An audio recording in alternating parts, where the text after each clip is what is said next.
El jardín más famoso que se pueda encontrar en la historia se llama el Jardín de Versalles en París.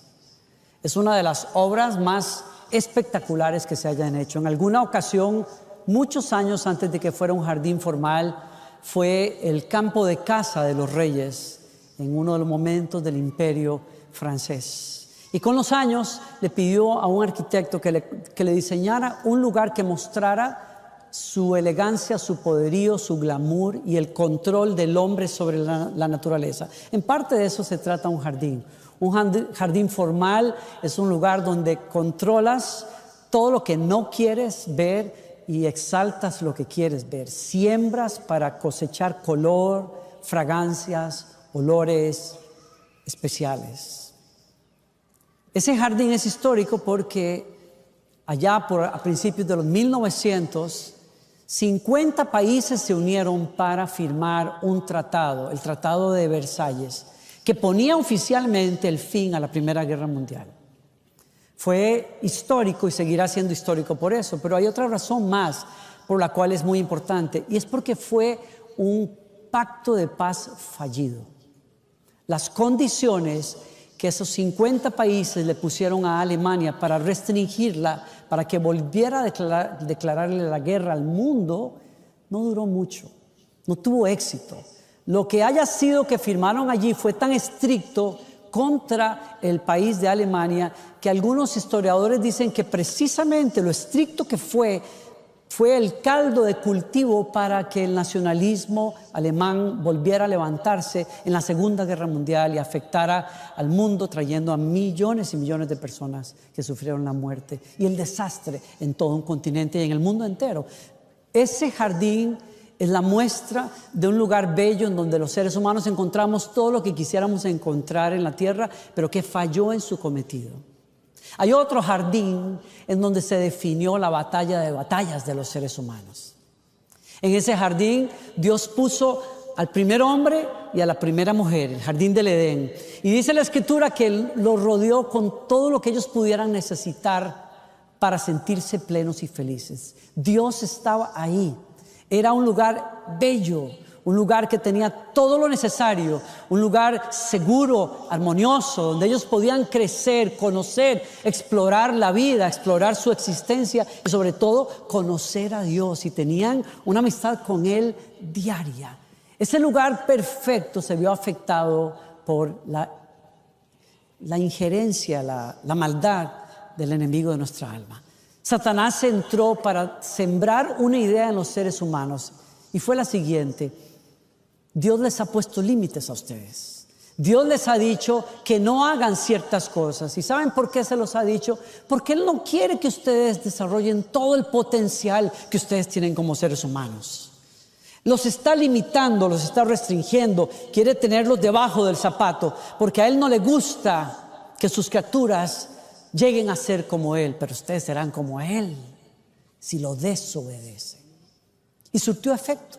Precisamente necesidades legítimas que Dios había puesto en el corazón de los seres humanos, como el placer de los ojos, el amor por lo que es bello, por lo que es deleitoso, la necesidad de nutrirse, de alimentarse, el deseo de conocer y de crecer más. Esas cosas sucumbieron ante la pregunta: ¿será que yo puedo confiar en Dios? Y la respuesta de ellos a la pregunta fue: yo creo que Satanás tiene razón, yo no puedo confiar en Dios. La batalla de batallas se perdió en ese momento, porque en el momento en que Adán y Eva decidieron hacer su propia voluntad, en ese momento rompieron su relación con Dios y perdieron el Edén, perdieron ese lugar de comunión, de paz, de salud, y entró todo lo que la humanidad no desearía haber visto, desde la guerra hasta el odio, hasta la enfermedad, hasta la muerte. Todo lo que el mundo sufre hoy comenzó con esa decisión de: yo no puedo confiar en Dios, yo quiero seguir mis propios deseos. No quiero adorar a Dios como el que tiene la última palabra y el que merece mi confianza. Voy a adorarme a mí mismo, porque yo soy el dueño de mi destino y el que forja su propio destino. Y nos alejamos de aquel lugar, y desde que salimos de ese lugar ustedes y yo, cada ser humano que está en este planeta ha buscado volver a ese lugar y buscamos regresar de muchas maneras.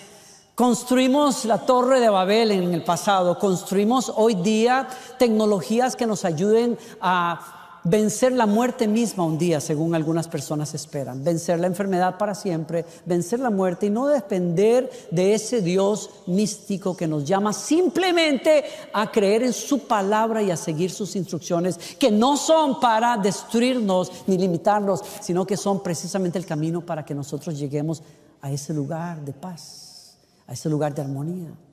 Buscamos muchas maneras. La gente busca religiones, la gente busca misticismo. Yo todavía el día de hoy, no termino de sorprenderme cuántas personas hoy, desde artistas hasta políticos, recorren las selvas de nuestro continente en Latinoamérica buscando una limpia, buscando que un chamán les eche una bendición, que los libere de opresiones. Cuántas personas están buscando en mediums y en brujos y hechiceros pócimas y soluciones para que les quiten un mal ojo que les tiraron encima y les dé bendición y prosperidad en su vida amorosa. Buscamos muchas maneras de encontrar eso que perdimos allí, pero entre más buscamos, más nos hundimos, precisamente en donde no quisiéramos estar. Y por más que nosotros busquemos regresar ahí por nuestros propios medios, la historia del Evangelio es que no fuimos nosotros los que podríamos haber llegado allá, sino que fue Él el que vino a buscarnos a nosotros en la persona de Jesucristo. Jesús vino y definió la batalla de batallas en un jardín también. Y después de vivir toda una vida en perfecta obediencia a Dios Padre, después de vivir una vida como ninguno de nosotros pudo haberlo vivido, en obediencia perfecta, llegó a la prueba máxima. La noche en que el enemigo le susurraba al oído: no valen la pena, son rebeldes, son enemigos de Dios, te van a volver la espalda, te van a traicionar. Tú vas a dar la vida por esos. En esa noche en que el sufrimiento estaba a la vuelta de la esquina, era una noche de tortura, era una noche que terminaría en la cruz. Esa noche en que el Hijo de Dios, después de toda una vida de obediencia, comienza a pelear para darle el siguiente paso. Esa noche se definía a dónde íbamos a parar tú y yo, a dónde la humanidad iba a ir. Fue otro jardín, es el jardín de Getsemaní.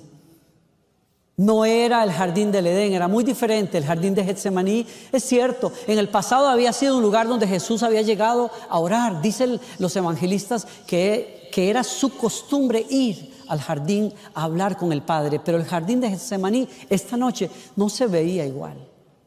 Era oscuro, tenebroso, solitario, tanto que Jesús se tira al piso y comienza a orar al Padre y le dice: Padre, si es posible,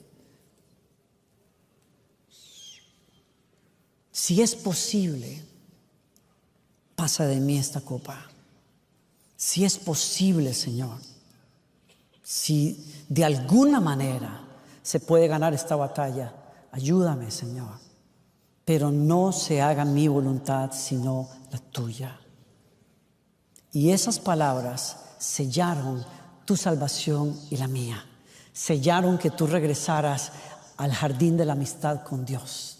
Sellaron que el infierno fuera vencido. Sellaron el sacrificio de Él en la cruz. Está ligado el Getsemaní con esa cruz, porque el Getsemaní era un lugar de prueba, era un lugar donde el corazón del Hijo de Dios iba a ser molido completamente. En el hebreo es el lugar en que se define, se oprime, se majan las aceitunas para dar aceite. Así se llamaba ese jardín. Es curioso, ¿verdad? Era un lugar donde las personas venían para sacar del fruto de la oliva lo más precioso que tenían para sanar sus heridas, para comer y cocinar y para ungir reyes. Pero nuestro rey fue deshecho bajo el molino, como sucedió muchas veces en ese huerto. Bajo una piedra pesada, los agricultores traerían las aceitunas y pasarían la rueda por encima de esas semillas hasta que saliera el aceite. La primera prensa, el aceite para ungir reyes, la segunda prensa o prensada precisamente para cocinar y para alumbrar sus hogares. Pero esa noche tu Salvador y el mío se dejó ser aplastado por una palabra: que se haga tu voluntad y no la mía. Una oración, la que Adán no pudo hacer, la hizo el segundo Adán, tu Salvador y el mío. No mi voluntad, sino la tuya.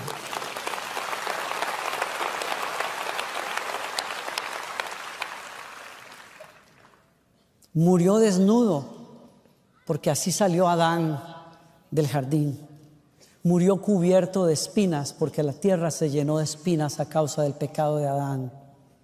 Murió ensangrentado y lleno de sudor, porque así quedó el ser humano después de que Adán salió del huerto. Ya no podía cosechar un huerto por placer, tenía que cosechar la tierra y sudarse la chaqueta para poder subsistir. Jesús vino a abrazar todo eso y murió abandonado, porque el hombre se alejó de Dios, para que tú y yo fuéramos recibidos en amor por el Padre Celestial.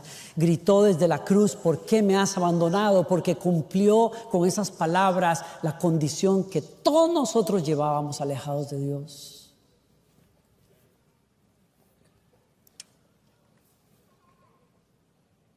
Y al escoger someterse, rendirse, ser aplastado bajo la voluntad de Dios Padre, de esa entrega salió el aceite que nos salva a nosotros. La pureza, el poder del Espíritu Santo en nuestras vidas.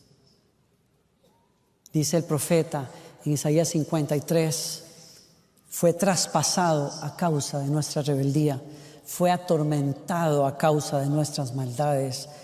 El castigo que sufrió nos trajo la paz, y por sus heridas alcanzamos la salud.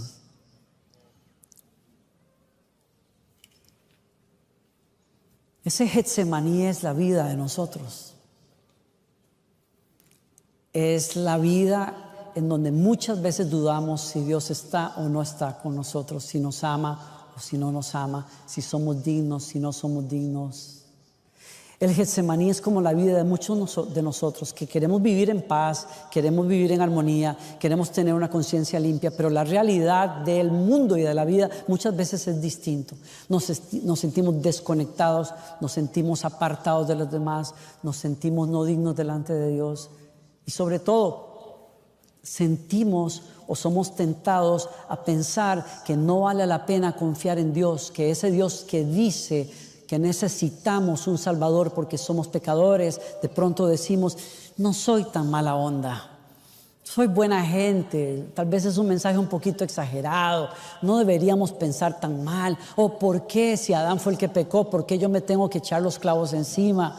Fue el pecado de mis padres, no mi pecado. Y entonces ponemos en duda las palabras de Dios y caemos bajo la tentación precisamente del Edén. ¿Será que yo puedo confiar en Dios? ¿Será que lo que me dice es simplemente para mantenerme amarrado en vez de liberarme? Quizás sea mejor que yo viva la vida por mis propios medios, porque yo puedo hacer lo que quiera. No necesito a Dios, no necesito la religión como algunos dicen. No necesito lo que los profetas han dicho. Estamos peleando. ¿Cuántos de nosotros estaremos en un Getsemaní hoy como estuvo Jesús? ¿Cuántos estamos esperando una sanidad que no vemos hoy? ¿Cuántos estamos esperando vencer una adicción que no podemos ver hoy vencida? ¿Cuántos de nosotros estamos esperando una oportunidad para que la vida brille de otra manera para nosotros y no la vemos? Y lo único que tenemos es una palabra de parte de Dios para nosotros. Y tu batalla de batallas, es decir, confío en Dios y sigo su camino o sigo mi propio camino. Y lo que Jesús nos ruega a nosotros y nos invita a hacer es a entender que el camino de Él es nuestro camino. Que el camino para regresar al Edén y a la paz es rendirme a Dios y decirle: te confío mi vida plenamente, lo que tú digas es la verdad para mí. Y si tú dices, Señor, que tú me vas a guiar de la mano y me vas a sostener si te entrego la vida, si te pongo en el altar de mi vida, que tú vas a conducirme a que se cumpla el destino que tienes para mí. Yo te lo creo, Señor, me suelto en tus manos, y aunque este Getsemaní sea duro, yo te digo, mi voluntad no se haga sino la tuya, Señor. Venga tu reino y hágase en mí tu voluntad como se hace en el cielo. Y aunque ese camino a veces parece el más difícil, el más duro, el que en donde, como decía mi esposa hace un rato, parece que no está pasando nada, no se ve nada. Cuando uno dice confiar en Dios, parece muchas veces que no pasa nada. Pero no sabemos que nuestro sí a Dios mueve el cielo entero a favor de nosotros. Porque cuando el cielo se mueve a favor de nosotros, no es que cada deseo con el que se nos ocurra venir se va a cumplir. Pero el deseo de Dios para mí sí se va a cumplir, y es que llegaré a ser hecho a la imagen de ese Señor que venció en ese Getsemaní, y por lo tanto yo voy a vencer, yo voy a llegar a donde tengo que llegar. Pero la invitación de Jesús para ti es: vuelve a ese lugar de confianza. ¿En qué área de tu vida estás tentado hoy a salirte de la voluntad de Dios y hacer tu propia voluntad? La invitación de tu Rey es: entrégame tu alma. Y no temas que mientras es molida de lo que va a salir de allí es la obra de mi Espíritu Santo, porque no hay resurrección sin una cruz, no hay una corona sin una tumba primero. ¿Alguien me sigue aquí? Tal vez no veas la salida para tu problema o para tu prueba el día de hoy de inmediato, pero te digo algo de parte de Dios. Así como fue cierto que la piedra se movió, va a ser cierto que vas a llegar a donde tienes que llegar en el nombre del Señor, si te mantienes agarrado de la mano de tu Señor, si pones al Señor en el primer lugar, en el altar de tu vida, en el centro de tu corazón.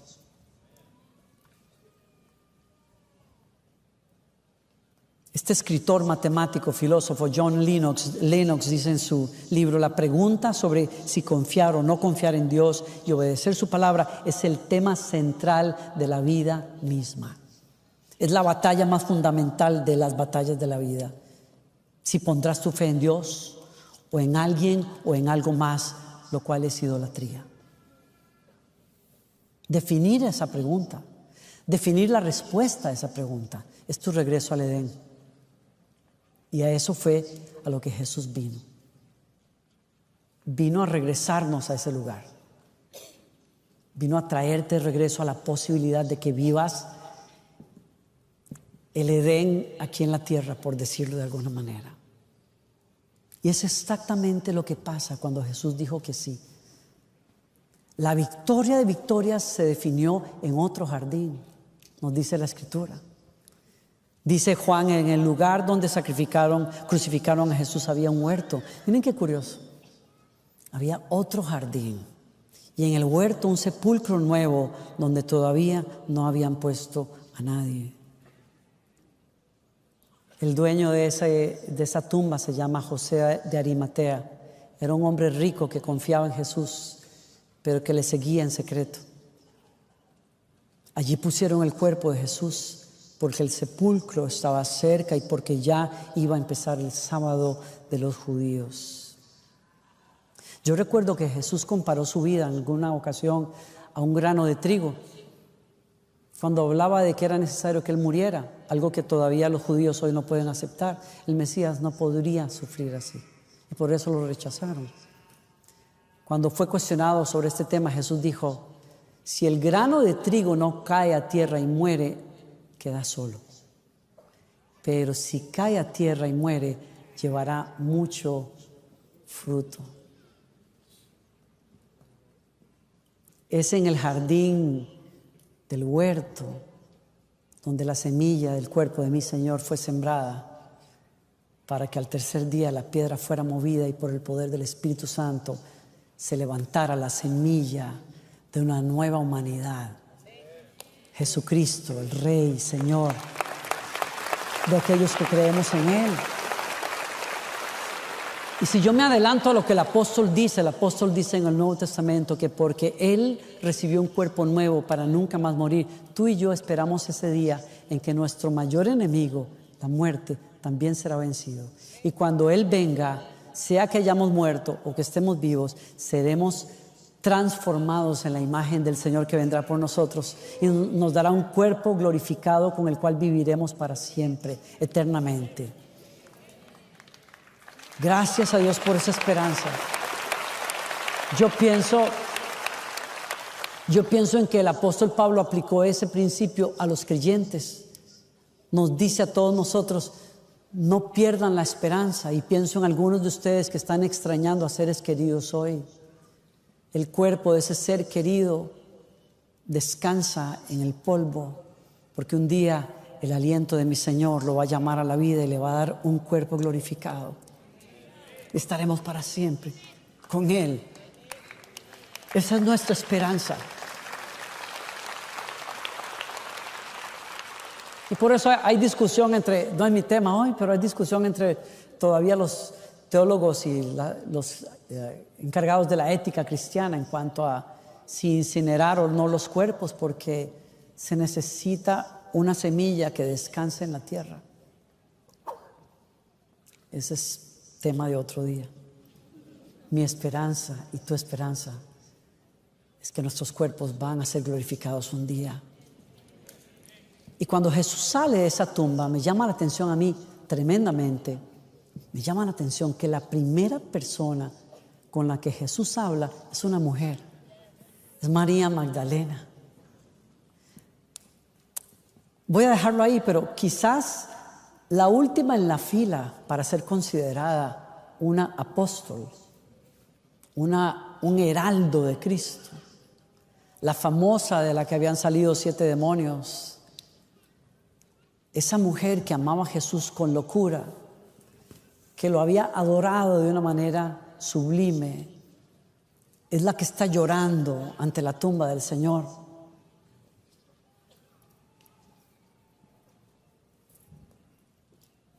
Jesús le preguntó, mujer, ¿por qué lloras? ¿A quién buscas? Ella, pensando que era el que cuidaba el huerto, le dijo, Señor, si usted se lo ha llevado, dígame dónde lo ha puesto para que yo vaya a buscarlo. Y Jesús entonces le dijo, María. Ella se volvió y le dijo en hebreo, Rabuni, que quiere decir maestro. Jesús le dijo, no me retengas, porque todavía no he ido a reunirme con mi Padre, pero ve, y este es mi punto con el que quiero amarrar este mensaje. Ve y di a mis hermanos que voy a reunirme con el que es mi Padre y Padre de ustedes, mi Dios y Dios de ustedes. Porque en ese jardín se selló una verdad. No hemos vuelto al Edén, pero el Edén vino a nosotros porque ahora está en nuestro corazón. El hogar de Dios en la tierra está aquí, el jardín de Dios está aquí.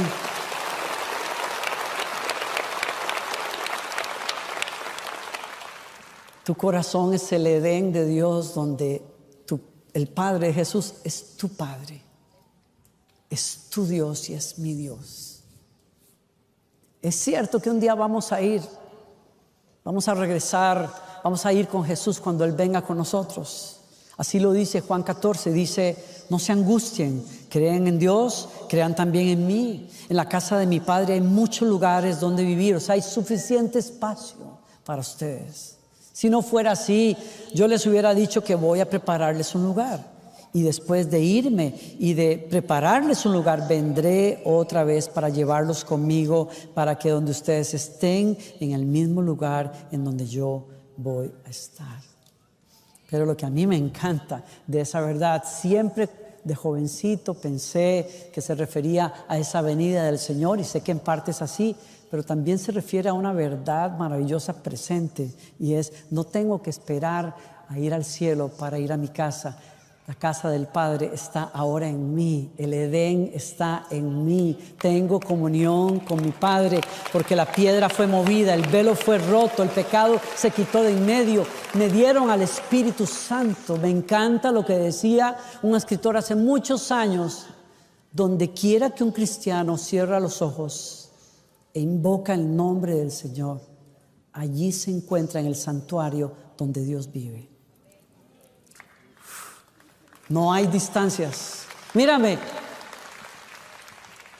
yo he tenido el honor de ir a Israel hace muchos años. He ido solo una vez. Hay personas a las que les gusta ir muchas veces y yo creo que es un lugar maravilloso para ir, pararse en el polvo donde Jesús probablemente estuvo, estar cerca del lugar donde Él nació. Es increíble tirarme en el piso, en el polvo, bajo un olivo, en el huerto de los olivos donde Él estuvo. Nada se puede comparar con eso. Ser bautizado en el Jordán es increíble. Tú puedes vivir todas esas cosas, saber que el Carmelo es de verdad y estar enfrente de los valles en donde los judíos, los israelitas pelearon con sus enemigos, etcétera, etcétera, etcétera. Es un viaje para marcar la vida. ¿Te das cuenta que lo que hemos estado diciendo aquí no es fábula? No estamos hablando de la Antártida, estamos hablando de Atlantis, estamos hablando de un lugar real, ciudades y pueblos y valles, montañas que existen, historias que realmente pasaron. Es un lugar increíble, pero no necesito ir al monte de la transfiguración para dejar que Jesús me transforme en el cuarto de mi casa.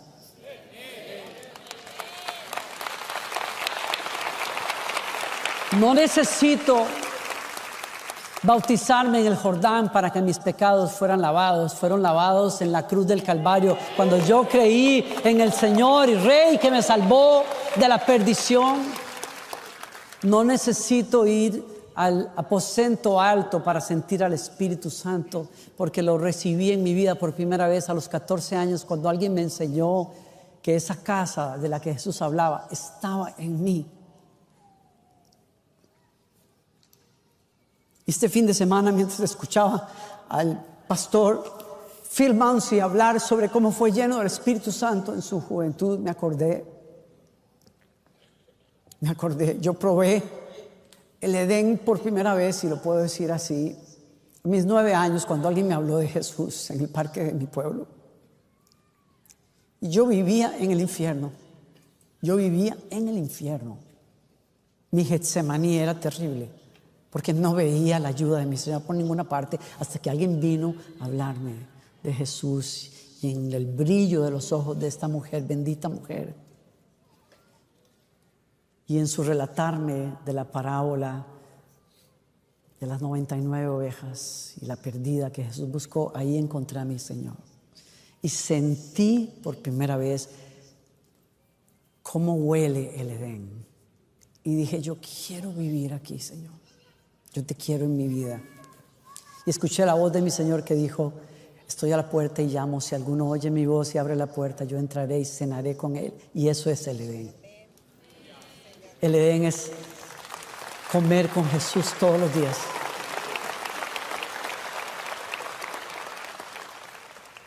A los 14 años alguien me habló de ese que hace realidad, que el cielo venga a la tierra y que lo experimentes. Mis pastores me dijeron, ¿quieres orar para ser lleno del Espíritu Santo? Y les dije, sí, ¿qué tengo que hacer? Me dijeron, creer lo que Él dice. Él dice que este regalo no es solamente para los apóstoles en Pentecostés, que es para todos los que crean en su nombre. Y me dijeron, es un regalo que simplemente se recibe. Y cuando oré y le dije, Espíritu Santo, yo quiero conocerte, quiero que me llenes. Nunca olvidaré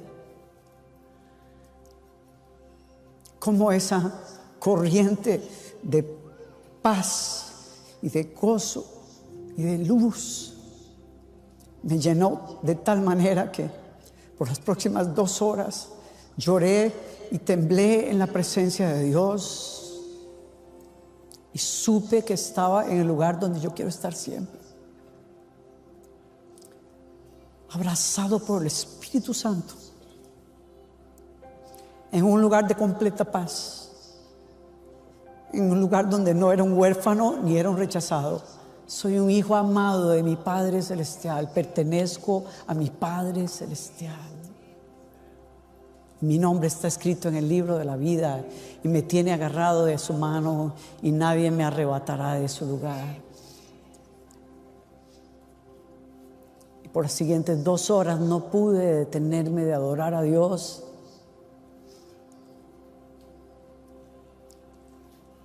recordé ese lugar y lo recuerdo cuando adoramos al Señor a veces acá.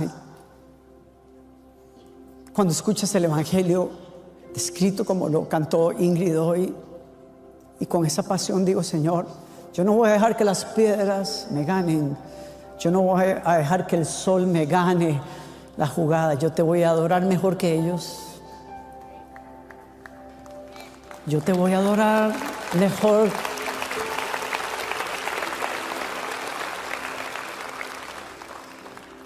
¿Por qué vivir alejado si Él te trajo ese jardín aquí?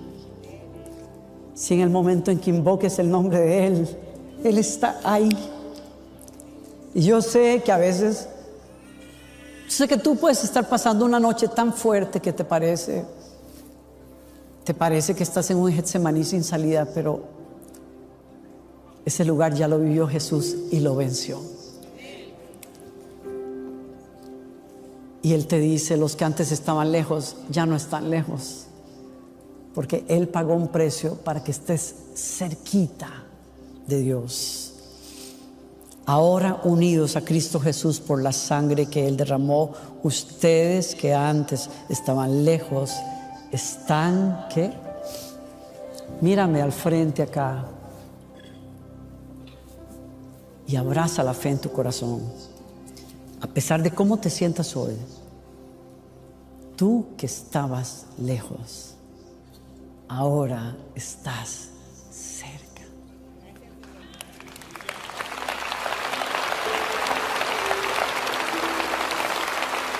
No siempre vas a ver esas oraciones contestarse de inmediato, pero Él va a estar cerca siempre. Siempre.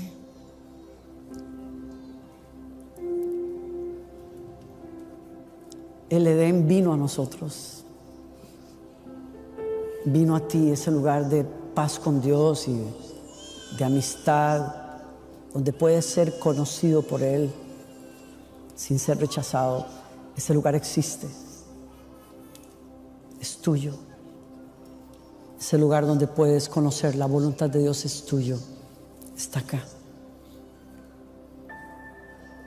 San Juan el Bautista se lo dijo a la gente de su época, Jesús lo repitió: el reino de los cielos está entre ustedes. Ya se llama Jesús, porque Jesús es nuestro Edén y Él está en nosotros.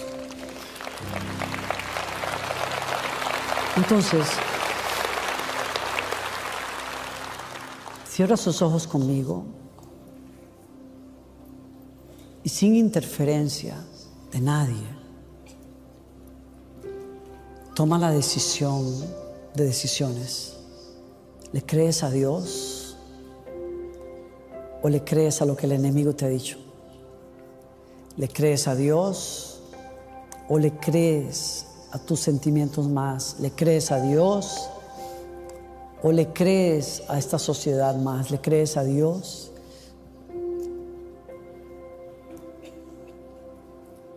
Si le crees a Dios, dile: Señor, te invoco en mi corazón. Y si he puesto a alguien o a algo por encima tuyo, hoy me arrepiento.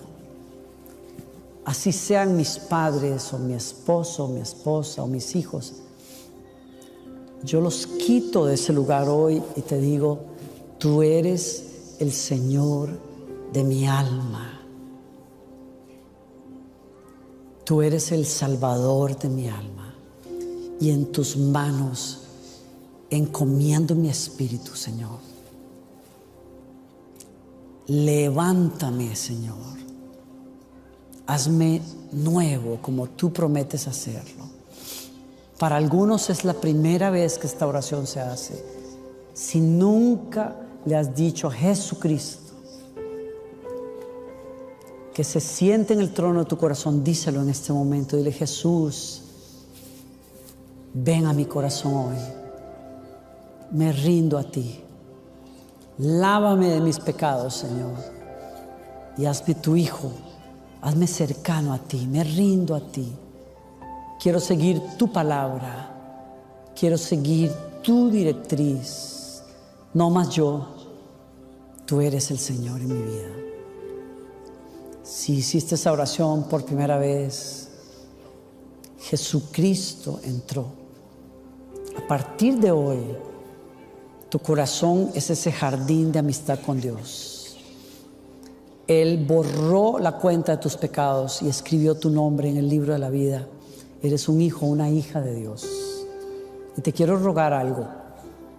Antes de que salgas de aquí hoy, si puedes, búscanos en un salón que se llama Nuevos Comienzos en el lobby.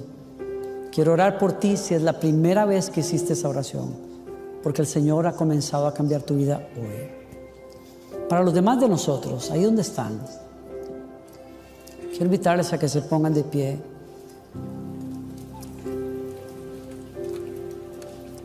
Les invito la última vez a que abran esos brazos delante del Señor, cierren sus ojos. Y con esas manos en alto le digamos al Señor, nos rendimos a ti hoy, Señor. Soy tuyo, Señor. Soy tuyo, Señor. Me entrego a ti, Señor. Me rindo a ti. En medio de las pruebas que estoy pasando, en medio del Getsemaní de mis dudas, o de una enfermedad, o de un reto, te digo, tú eres el Señor de mi vida. Yo vengo a ti, Señor. Me entrego hoy, Señor. Confío que tú sabes lo que haces, que tú me llevarás al destino que tienes preparado para mí, Señor. Y yo abrazo este lugar en medio de este mundo incierto, ese lugar donde tú y yo vivimos en perfecta unión. Ayúdame a cultivar este jardín, Señor. Ayúdame, Señor, a alejar de mi mente y corazón lo que fuera que quiera atentar contra esta amistad contigo, Señor.